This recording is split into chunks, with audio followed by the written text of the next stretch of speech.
You don't need to know who I'm with. We're on a break, she texted at 2 a.m. So I let the break be permanent.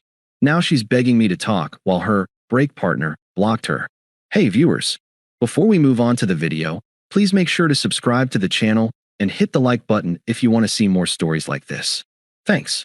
Haley had been restless for weeks before she said it. Little comments started slipping into everyday conversations about how life feels small lately, or how she needed to breathe without explaining herself all the time. At first, I brushed it off as normal burnout. We'd both been working a lot, barely making time for anything but takeout and Netflix. But under her tone, I could feel something heavier, not exhaustion, but detachment. We'd been together 3 years. I thought we were solid. We talked about moving into a bigger apartment, maybe getting a dog. I wasn't perfect, but I was steady. I didn't yell, I didn't play games, and I always kept my promises. Apparently, that wasn't thrilling enough anymore. It was a Friday night when she brought it up. We were eating dinner, chicken stir-fry, her favorite, and she barely touched her plate. She looked at me, serious but rehearsed, like she'd practiced the line in her head a dozen times. Can we talk about something without you getting defensive? That's never a good start. Sure, I said, setting my fork down. I feel like I need some space, she began. Not forever, just to figure myself out. Things have felt off lately. Off how? I don't know. I just feel like I'm losing myself a little. Like everything is about work and bills and us. And I don't want to start resenting you. I nodded slowly. So, you want a break? Not exactly a break, she said quickly. Just time to think. I don't want to see other people or anything. I just need to breathe. It sounded harmless enough. But the way she avoided eye contact told me everything I needed to know. Haley, I said quietly, if you need space, take it. Just be honest about what kind of space you're asking for. Her jaw tightened.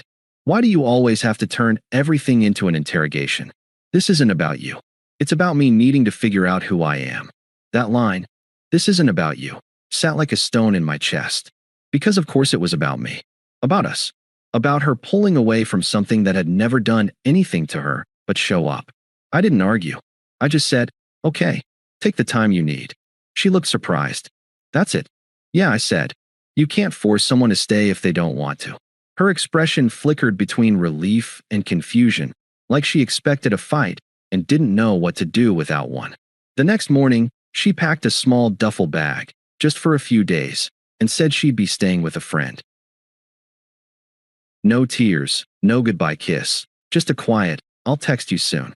I watched her car pull out of the driveway, the taillights fading into the early morning fog. The apartment felt different the moment the door closed behind her. Airless, but peaceful. For the first few days, I tried to give her what she'd asked for. I didn't text. I didn't call. I went to work, came home, cooked for one.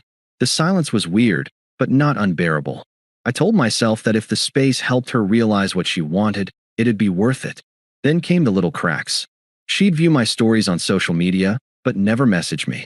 She'd post photos of girls' nights, always with one corner of the picture cropped to hide whoever else was there. It felt intentional, like she wanted to be seen but not questioned. A week passed. Then 2. I told myself I wasn't going to chase her. I wasn't going to ask for updates or clarity. I'd let her have her freedom and see what she did with it. Deep down, I already knew the answer. When you really love someone, you can feel when they've already left, long before they say it out loud. That's the thing about breaks. They don't give you space to fix something.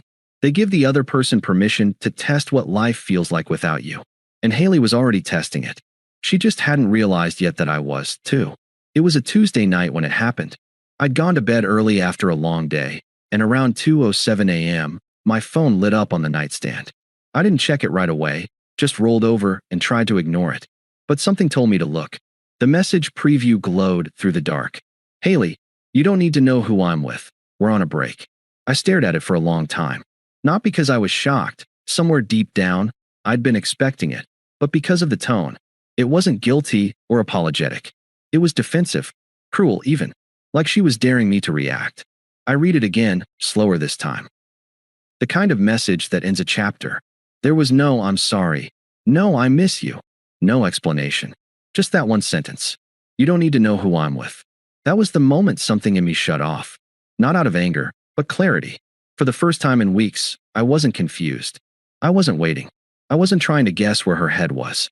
I finally knew exactly where I stood, with someone who didn't respect me enough to lie gently. I didn't reply. I didn't even open the message fully. I just locked my phone and set it face down.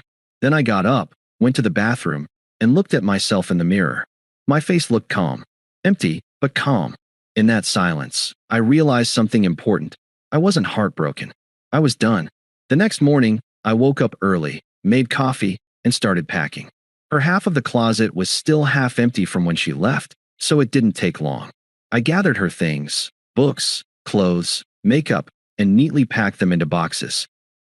No theatrics, no broken pictures, no angry texts. I left the keys on the counter with a note that said, "Take care of yourself." Then I called my friend Tyler, who had a spare room in his apartment. "Hey man," I said, "still need a roommate?" He hesitated. "Did something happen?" "Just growing up," I replied. By lunchtime, I'd moved most of my stuff out. When Haley texted again later that afternoon, "Haley, wow, so you're just gonna ignore me now?" I was already gone. I didn't respond. I didn't even read the full thread. I left her words sitting there, waiting for a reply that would never come. That night, I slept better than I had in weeks. Over the next few days, she tried to bait me back into the conversation. "Haley, you're overreacting. We said we were on a break." "Haley, you're acting like I cheated." "Haley, you always said we'd work through anything." I guess that was a lie too, huh? I stayed silent. Each message came a little more defensive, a little less confident. The more she reached out, the less power her words had. A few nights later, she sent one more message. "Haley, fine. Do whatever you want. You'll regret this when you realize no one else will ever care about you like I did." That one almost made me laugh. Because in that moment, I realized the exact opposite was true. I was finally starting to care about myself the way she never did. I deleted her number. Not blocked, not muted, just erased. She'd made it clear she wanted space, and I was finally giving her exactly that. Permanent space. While she was out, on a break, figuring out who she was with, I was figuring out who I was without her. And the more I did, the more peaceful it felt. The silence didn't bother me. Not at first. I went to work, hit the gym again, started cooking real meals instead of just grabbing takeout. It was strange how quickly the apartment felt lighter once her presence was gone, like the air itself stopped tiptoeing around her moods. Haley used to say I was too comfortable with boredom. I used to think she was right. But that week, I realized she confused peace with dullness. She needed chaos to feel alive. I just needed quiet to feel human. 2 days after I moved out, she started calling again. I didn't pick up. The calls turned into voicemails. The first one was casual. "Hey, I just saw your stuff's gone. You didn't have to be dramatic, you know. I was going to come get my things this weekend." The second had a sharper edge. "So you're really ignoring me now? That's mature. You can't even have a conversation." By the third, she was crying. "I didn't mean it like that, okay? It wasn't serious. I just needed time to figure things out. You can't just erase me like this. Please, call me." I didn't. Tyler and I grabbed beers that night. He'd known Haley too, mostly from parties and a few double dates. When I told him what she'd said, "You don't need to know who I'm with," he winced. "Jesus, man. That's cold." "You good?" I nodded. "Yeah, weirdly good." He raised an eyebrow. "Then don't look back. Someone who talks to you like that once will do it again." A week passed before I heard from her again. This time, the tone was different. "Haley, I think I messed up." "Haley, he's not who I thought he was." "Haley, can we just talk? Please?" I didn't reply, but curiosity got the better of me later that night, so I checked her social media. Her profile, once full of filtered selfies and couple shots, had gone quiet. Then I noticed something. Her break partner, the guy she'd been with, or at least hinted at, had unfollowed her. His profile picture, which used to include her, was changed. Every trace of her was gone. She wasn't just reaching out to talk. She was reaching out because she'd been replaced. The next day, she showed up outside my work. I saw her through the glass door, pacing, phone in hand, looking nervous. I could have walked out and let her speak her piece. But instead, I asked the front desk to tell her I was busy. She left after 20 minutes. An hour later, another message came in. "Haley, I'm sorry. I didn't realize how much I was hurting you. It wasn't serious with him. I just needed to clear my head. You know how things got between us. Haley, I just want to fix this. I stared at the message for a while, and I realized something that hit harder than any breakup could. She still didn't get it. It wasn't about the guy, or the break, or the 2 a.m. text. It was about respect, the quiet kind, the one that keeps you from humiliating someone who once trusted you. She'd shattered that, and there was no version of us where it came back. So instead of replying, I archived the thread and put my phone down. Haley wanted to talk now that her safety net had cut the rope, but I'd already learned to live without it. That night, as I sat on Tyler's balcony with a beer in hand, I looked out at the city lights and felt something I hadn't felt in months. Not anger, not bitterness, but relief. I was finally free from the constant guessing, the emotional chess, the fragile hope that she'd wake up one day and treat me the way I'd always treated her. And the best part? I didn't need to know who she was with anymore. Because whoever he was, he'd just done me a favor. By the second week, Haley's messages turned from emotional to desperate. The silence was eating at her. Every few hours, she'd drop another text, sometimes apologetic, sometimes angry, sometimes both in the same breath. Haley, I know I messed up, but you're acting like I cheated or something. Haley, you could at least tell me it's over instead of ghosting me. Haley, please, can we meet? Just talk. I miss you. I didn't need to respond. My silence was the answer. One night, she called 12 times in a row. I muted my phone, left it charging on the counter, and watched a movie with Tyler. Halfway through, I heard the vibration again, another voicemail. Out of curiosity, I played it on speaker. Her voice was shaky. I can't believe you're doing this. After everything I've been through for you, I was just confused, okay? You think you're perfect? You think you're better than me? Tyler chuckled. She's not apologizing. She's auditioning for sympathy. He was right. Haley didn't want closure. She wanted control back. The same control she'd had when she thought she could dangle me on a string, testing how far she could push before I'd snap. But I wasn't snapping. I was gone. 2 days later, she tried a new tactic. Haley, I talked to my mom about everything. She said you're being cold. That's not you. Haley, she thinks you still love me. She's right, isn't she? That one made me shake my head. It wasn't that she was reaching out, it was how she did it. The same manipulation, just wearing concern as a mask. Then came the message that made it all click. Haley, you'll regret this when you realize I was the best thing that ever happened to you. No one else will love you like I did. It was such a familiar line, the kind of thing she'd said during every argument, every moment she wanted to remind me how lucky I was to have her. But this time, the words didn't sting. They felt hollow. The next morning, she showed up at my apartment. I'd just gotten home from work, still holding a grocery bag when I saw her sitting on the steps outside the building. Hoodie pulled up, eyes red. Can we talk? She said quietly. I sighed. There's nothing left to talk about, Haley. She stood up. You don't mean that. You've always listened before. You don't just throw away what we had. You threw it away, I said calmly. At 2 a.m., remember? Her face tightened. It was a mistake. I was drinking. I was angry. I didn't think you'd take it seriously. I laughed softly, not out of cruelty, but disbelief. You told me I didn't need to know who you were with. You made it serious. She tried to grab my arm, but I stepped back. Please, just hear me out. He doesn't matter. He's out of the picture. He's actually, I cut her off. Yeah, I heard he blocked you. Her eyes widened. I didn't have to explain how I knew. The silence said enough. Her voice cracked. So that's it. After everything, you're just done. Yeah, I said quietly. I'm done being treated like I'm lucky you tolerated me. For the first time, she didn't have a comeback. She just stood there, tears welling, the same defiance flickering and dying in her expression. I walked past her toward the door. Goodbye, Haley.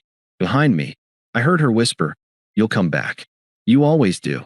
I didn't look back. That night, I blocked her number. Not out of spite, but peace. And as I sat on the balcony later, watching the city glow under a calm sky, I thought about how strange it was that the same woman who once made my world feel full now couldn't even reach me. It didn't feel like revenge. It felt like freedom. And the best part? I hadn't said a word to get it. A month passed before I heard about her again. It came from Sarah, one of Haley's old friends who'd quietly taken my side. She ran into me at a coffee shop, all smiles until she leaned closer and said, You probably don't care, but Haley's kind of a mess right now. I didn't answer right away, just let her talk. Apparently, the break partner, the mystery guy Haley had been so protective of, wasn't single. He had a girlfriend. Worse, he'd been using Haley as his rebound, ghosting her the moment she started asking for more. Word spread fast. She tried to spin it, saying they were never serious, but everyone knew she'd caught feelings. Now she was showing up at parties alone, posting vague self-love quotes and pretending she didn't care. But people noticed the cracks. The same girl who once bragged about having options couldn't get a text back from anyone. I didn't laugh. I didn't feel pity, either. I just felt done. A few weeks later, Haley reached out again, this time through a new number. I didn't recognize it until the first message popped up. Unknown, I just want to talk. Please don't block me right away. I stared at the screen for a long moment before opening it. Haley, I miss you. I really do. I know I screwed up. You didn't deserve any of that. I just thought I needed space, but I was stupid. I thought he cared about me. He didn't. Another message followed, almost immediately. Haley, I see now what I lost. You were good to me. You were patient, loyal, kind. I took that for granted, and I'm sorry. There it was, the speech every guy imagines hearing but never needs once he's truly healed. I didn't respond. I just put the phone down, made dinner, and went about my evening. By midnight, she sent another one. Haley, if you're seeing someone else, just tell me. I can handle it. I just want closure. That one made me smile faintly, not because I was seeing anyone, but because the tone had shifted. The same girl who once mocked me for being too safe was now desperate for the stability she'd thrown away. The next morning, she called. I let it ring twice, then answered. Hey, I said flatly. There was a pause. You picked up, she whispered. I did, I replied. What do you need, Haley? Her voice trembled. I need to see you. I can't stop thinking about how I messed everything up. I can't sleep. I can't focus. You don't understand how much you meant to me. Haley, I said evenly, I do understand. But I also remember how much I meant to you when it mattered. That's not fair. It's fair, I interrupted. You told me I didn't need to know who you were with. You ended it. You wanted a break. And I respected that, permanently. She went silent. Then she tried again. People make mistakes, okay? You think you're so perfect? You think you've never hurt anyone. I sighed. The difference is, when I hurt someone, I own it. You try to justify it. You don't get to rewrite it now that you're lonely. Her tone turned bitter. So you're really just done? Like completely? Completely. You'll regret this someday, she snapped, voice rising. When you realize nobody will ever love you like I did. I smiled slightly. You're right. No one will. And that's the point. She hung up. That was the last time I heard her voice. A few months later, I got promoted at work. I'd picked up new hobbies, rebuilt my confidence, started living without the constant weight of her moods and manipulation. For the first time in years, peace felt normal.